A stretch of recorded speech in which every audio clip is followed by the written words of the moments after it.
I'm Alison Larkin. I fell in love for the very first time in my life when I was 52. Why did it take me so long? The key to dealing with a fear of abandonment is to date people you don't like. So if they do leave you, it doesn't matter. Then one day, long divorced with 2 kids in college, I walked into the Red Lion Inn in the tiny town of Stockbridge, Massachusetts, where I live. And I met Bhima. Bhima was from South India, and he had come to America 30 years earlier to do a PhD in engineering. I had come to America 30 years earlier to find my American birth parents. I was adopted and raised in England. That turned me into a comedian and a novelist, but for the last few years I'd been narrating audiobooks. We fell in love.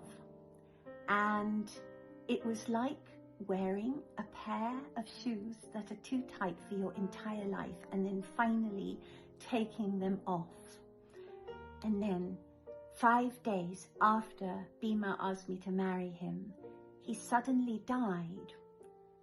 I had avoided love for my whole life because I was so afraid of the worst happening. Then I found it, but then when the very worst did happen, instead of wanting to hide under the bed and give up, I found that I wanted to live and love more fully than ever. What was that?